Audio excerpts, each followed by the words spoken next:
नमस्कार। प्रादेशिक समाचार के साथ मैं नीलम कुमार। पहले मुख्य समाचार।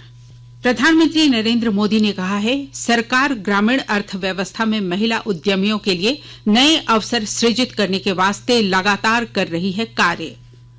हजारीबाग बगोदर राष्ट्रीय राजमार्ग पर शिवानी नदी में कल बस पलटने से 7 लोगों की मौत, 45 घायल। प्रधानमंत्री ने हजारीबाग जिले में हुई बस दुर्घटना पर जताया शोक, घायलों के शीघ्र स्वस्थ होने की कामना की। और भारत और इंग्लैंड के बीच महिला क्रिकेट की 3 एक दिवसीय मैचों की श्रृंखला का पहला मैच आज होम में। और अब समाचार विस्तार से। प्रधानमंत्री नरेंद्र मोदी ने कहा है कि सरकार ग्रामीण अर्थव्यवस्था में महिला उद्यमियों के लिए नई संभावनाएं सृजित करने के वास्ते निरंतर काम कर रही है। उन्होंने कहा कि यह सरकार के प्रयासों का ही परिणाम है कि आज के नए भारत में पंचायत भवन से लेकर राष्ट्रपति भवन तक नारी शक्ति का परचम लहरा रहा है। श्री मोदी कल मध्य प्रदेश के श्योपुर जिले के कराहल में स्वयं सहायता समूहों की महिलाओं के सम्मेलन सशक्त नारी शक्ति समर्थ भारत को संबोधित कर रहे थे। प्रधानमंत्री ने कहा कि एक जिला एक उत्पाद के माध्यम से हम हर जिले के स्थानीय उत्पादों को बड़े बाजारों में ले जाने का प्रयास कर रहे हैं। पिछले 8 वर्षों में स्वयं सहायता समूहों को सशक्त बनाने में हर संभव मदद की गई। आज देश भर में 8 करोड़ से अधिक महिलाएं इस अभियान से जुड़ी हैं। प्रधानमंत्री नरेंद्र मोदी ने कहा है कि राष्ट्रीय माल परिवहन नीति भारत में आवागमन व्यवस्था की दक्षता बढ़ाने का एक व्यापक प्रयास है। कल नई दिल्ली में राष्ट्रीय लॉजिस्टिक्स नीति का शुभारंभ करते हुए प्रधानमंत्री ने कहा कि आजादी के अमृत काल में देश ने विकसित भारत के निर्माण की ओर एक ऐतिहासिक कदम उठाया है।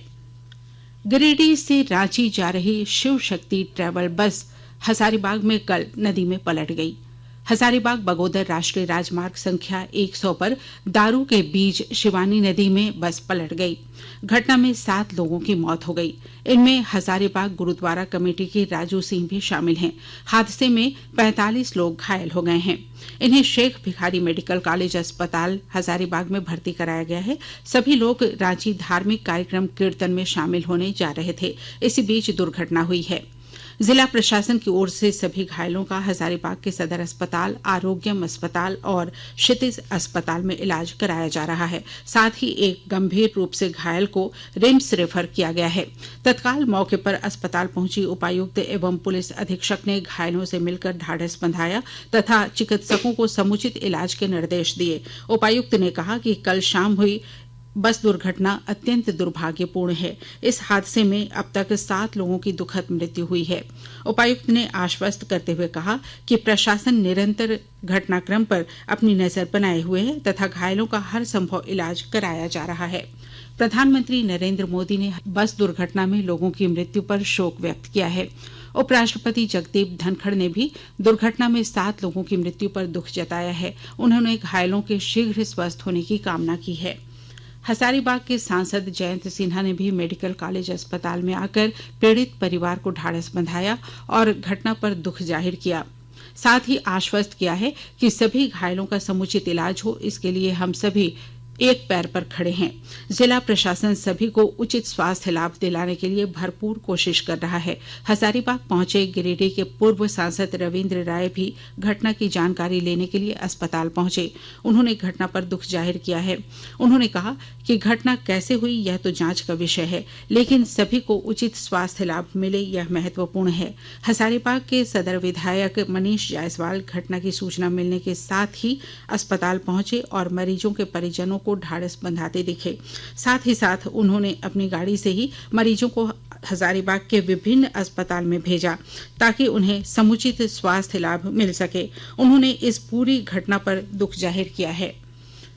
विदेश मंत्री डॉक्टर सुब्रमण्यम जयशंकर आज से 28 सितंबर तक अमेरिका यात्रा पर रहेंगे। वे संयुक्त राष्ट्र महासभा के 77वें अधिवेशन में भाग लेंगे। यात्रा के पहले चरण में डॉक्टर जयशंकर न्यूयॉर्क जाएंगे। वे संयुक्त राष्ट्र महासभा में उच्च स्तरीय सप्ताह के लिए भारतीय शिष्टमंडल का नेतृत्व करेंगे। इस अधिवेशन का विषय है अनूठा ऐतिहासिक पल, परस्पर जुड़ी चुनौतियों के क्रांतिकारी समाधान। सूचना के आदान प्रदान पर आधारित बहुपक्षीय व्यवस्था के प्रति भारत की सशक्त प्रतिबद्धता के अनुरूप विदेश मंत्री G4 भारत, ब्राजील, जापान और जर्मनी की मंत्री स्तरीय बैठक का आयोजन करेंगे। वे बहुपक्षीय व्यवस्था को सुदृढ़ बनाने और संयुक्त राष्ट्र सुरक्षा परिषद के व्यापक सुधार का लक्ष्य हासिल करने के बारे में L69 समूह की उच्च स्तरीय बैठक में भी भाग लेंगे। L69 समूह में एशिया, अफ्रीका, लैटिन अमेरिका, कैरेबिया से विकासशील देश और छोटे द्वीपीय विकासशील देश शामिल होंगे। यह समूह संयुक्त राष्ट्र सुरक्षा परिषद के सुधारों पर केंद्रित है। प्रधानमंत्री नरेंद्र मोदी के जन्मदिन पर देश भर में कल से 15 दिवसीय रक्तदान अभियान शुरू हो गया है। केंद्रीय स्वास्थ्य मंत्री डॉक्टर मनसुख मांडविया ने देशव्यापी विशाल स्वैच्छिक रक्तदान अभियान रक्तदान अमृत महोत्सव के हिस्से के रूप में लोगों से बढ़ चढ़कर रक्तदान करने का आह्वान किया है। डॉक्टर मांडविया ने कहा कि रक्तदान राष्ट्रीय आवश्यकता की पूर्ति करता है और समाज तथा मानवता की महान सेवा भी है। प्रधानमंत्री नरेंद्र मोदी के 72वें जन्मदिन पर रक्तदान अमृत महोत्सव के अवसर पर कल देश में एक दिन में सबसे अधिक रक्तदान का नया विश्व रिकॉर्ड बना। यह सबसे बड़ा देशव्यापी रक्तदान अभियान था। 6000 से अधिक अनुमोदित शिविरों में 90,000 से अधिक लोगों ने रक्तदान किया। इस अभियान का उद्देश्य नियमित, निःशुल्क और ऐच्छिक रक्तदान के बारे में जागरूकता फैलाना था। यह सुनिश्चित करना अभियान का उद्देश्य था कि रक्त या उसके घटक उपलब्ध, सुलभ, किफायती और सुरक्षित हों। वर्ष 2021 के आंकड़ों के अनुसार भारत में हर साल लगभग 1.5 करोड़ यूनिट रक्त की आवश्यकता होती है।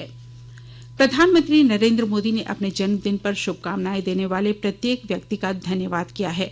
आभार व्यक्त करते हुए उन्होंने कहा कि ये शुभकामनाएं उन्हें अधिक परिश्रम से काम करने की शक्ति प्रदान करती है। एक ट्वीट में उन्होंने कहा कि वे लोगों से मिले स्नेह से अभिभूत हैं। उन्होंने उन सभी लोगों की सराहना की जिन्होंने विभिन्न सामुदायिक सेवाओं के लिए समर्पित किया। प्रधानमंत्री ने कहा कि उनका यह संकल्प सराहनीय है। एक अन्य ट्वीट में प्रधानमंत्री ने लिखा कि उन्होंने अर्थव्यवस्था, सामाजिक और पर्यावरण संबंधी कार्यक्रमों में भाग लिया। उन्होंने कहा कि उनका मानना है कि सामूहिक रूप से इन क्षेत्रों में काम करके हम सतत और समावेशी विकास के अपने लक्ष्य को हासिल करेंगे। आकाशवाणी के ताजा तरीन समाचारों के लिए आप हमारी वेबसाइट newsonair.com पर लॉग ऑन कर सकते हैं। ताजा समाचार Twitter handle @AIR News Alerts और Facebook page all India radio news पर भी उपलब्ध है।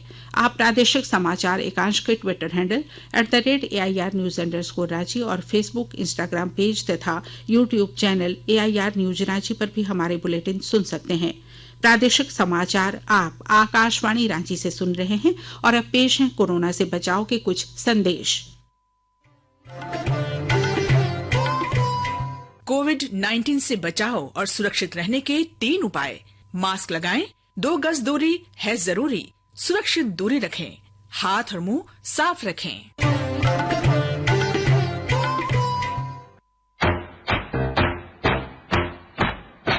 चलो मिलकर एक शुरुआत करें, चलो एक फैसला आज करें, मास्क नहीं तो टोकेंगे, कोरोना को रोकेंगे, चलो एक वादा करते हैं, चलो कुछ वादा करते हैं, मास्क नहीं तो टोकेंगे, कोरोना को रोकेंगे।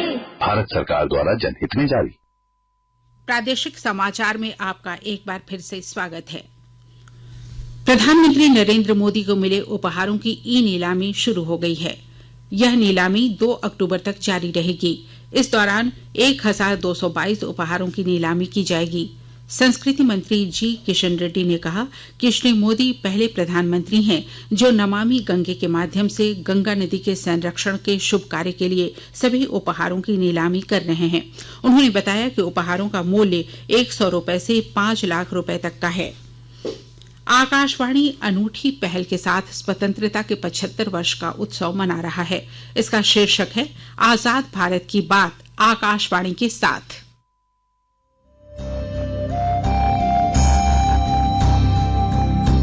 आजाद भारत की बात आकाशवाणी के साथ। स्वतंत्रता के 75 वर्ष का उत्सव, जीवंत यात्रा की स्मृतियां, स्वतंत्र भारत की उपलब्धियां और कुछ रोमांचक पल। तो आप भी जुड़िए और सुनना न भूलें।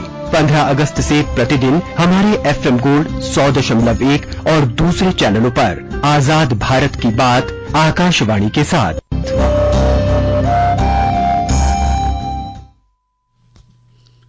केंद्रीय प्रत्यक्ष कर बोर्ड CBDT ने आयकर अधिनियम 1961 के तहत अपराधों का दोष स्वीकार करने के लिए संशोधित दिशा निर्देश जारी किए हैं। CBDT ने कारोबार करना आसान बनाने और कुछ अपराधों को अपराध की श्रेणी से बाहर करने की सरकार की नीति के अनुरूप यह कदम उठाया है। करदाताओं के लाभ के लिए कई प्रमुख बदलाव किए गए हैं। इनमें से एक अधिनियम की धारा 276 के तहत दंडनीय अपराध को दोष स्वीकार करने योग्य बनाना शामिल है। दोष स्वीकार करने की योग्यता की सीमा में भी छूट दी गई है।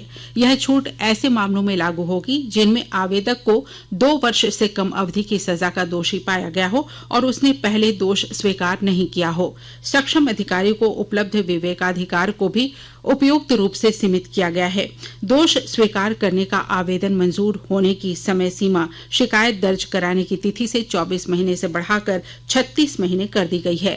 इसके अलावा प्रक्रियागत जटिलताओं को भी सरल बनाया गया है। सरायकेला खरसावां जिले के नगर निकाय क्षेत्रों को कचरा मुक्त शहर बनाने के लिए अभियान प्रारंभ किया गया है। विस्तृत ब्यौरा दे रहे हैं हमारे सरायकेला खरसावां संवाददाता। सरायकेला खरसावां जिले के नगर निकाय क्षेत्रों को कचरा मुक्त शहर बनाने के लिए भारत सरकार द्वारा गार्बेज फ्री अभियान प्रारंभ किया गया है। इस अभियान के तहत जिले के आदित्यपुर नगर निगम, सरायकेला नगर पंचायत एवं कपाले नगर परिषद क्षेत्र में 2 अक्टूबर तक जागरूकता अभियान चलाई जाएगी। भारत सरकार के स्वच्छ भारत मिशन को साकार करने के लिए यह जागरूकता अभियान प्रारंभ की गई है। जिला मुख्यालय सरायकेला में नगर पंचायत के अध्यक्षा मीनाक्षी पटनायक द्वारा स्थानीय जगन्नाथ मंदिर परिसर से इस जागरूकता अभियान को शुभारंभ किया गया। इस अवसर पर उन्होंने कहा कि प्रधानमंत्री नरेंद्र मोदी के स्वच्छ भारत मिशन की परिकल्पना तभी साकार होगी जब हम पूरी तरह से जागरूक होंगे और अपने शहर को गार्बेज फ्री शहर बनाएंगे। गोलक बिहारी, आकाशवाणी समाचार, सरायकेला खरसावां। भारत और इंग्लैंड के बीच महिला क्रिकेट की 3 एकदिवसीय मैचों की श्रृंखला का पहला मैच आज होम में खेला जाएगा। मैच भारतीय समय के अनुसार दोपहर 3:30 बजे से शुरू होगा। इससे पहले 3 T20 मैचों में भारत को 2-1 से हार का सामना करना पड़ा था। और अब संक्षिप्त खबरें। गोड्डा जिले के महगामा थाना क्षेत्र में 2 दोपहिया वाहन के बीच हुई सीधी टक्कर में एक व्यक्ति की मौत हो गई और एक गंभीर रूप से घायल हो गया। मृतक व्यक्ति पथरगामा प्रखंड के सुंदर मोड़ गांव का रहने वाला था। देवघर पुलिस ने गुप्त सूचना पर 4 गांजा तस्करों को पकड़ा है। उनके पास से करीब 5 किलो गांजा बरामद किया गया है। वहीं एक तस्कर के पास से पुलिस ने करीब 1,27,000 नकद भी बरामद किया है। पुलिस अधीक्षक सुभाष चंद्र जाट ने अवैध नशा का कारोबार करने वालों के खिलाफ विशेष अभियान चलाया है। सिमडेगा जिले में हुए साकिब हत्याकांड मामले में पुलिस ने 3 आरोपियों को गिरफ्तार किया है। पुलिस ने हत्या के महज 2 दिन के भीतर 3 आरोपियों को गिरफ्तार कर लिया है। पुलिस अधीक्षक सौरभ ने बताया कि 14 सितंबर को सदर थाना में साकिब के अपहरण का मामला दर्ज कराया गया था। मामला दर्ज होने के दूसरे दिन 15 सितंबर को पालकोट के जंगल से साकिब का शव बरामद किया गया था। और अब अंत में मुख्य समाचार एक बार फिर। प्रधानमंत्री नरेंद्र मोदी ने कहा है, सरकार ग्रामीण अर्थव्यवस्था में महिला उद्यमियों के लिए नए अवसर सृजित करने के वास्ते लगातार कर रही है कार्य। हजारीबाग बगोदर राष्ट्रीय राजमार्ग पर शिवानी नदी में कल बस पलटने से 7 लोगों की मौत, 45 घायल। प्रधानमंत्री ने हजारीबाग जिले में हुई बस दुर्घटना पर जताया शोक, घायलों के शीघ्र स्वस्थ होने की कामना की। और भारत और इंग्लैंड के बीच महिला क्रिकेट की 3 एकदिवसीय मैचों की श्रृंखला का पहला मैच आज होम में। इसके साथ ही आकाशवाणी रांची से प्रादेशिक समाचार का ये बुलेटिन समाप्त हुआ। नमस्कार।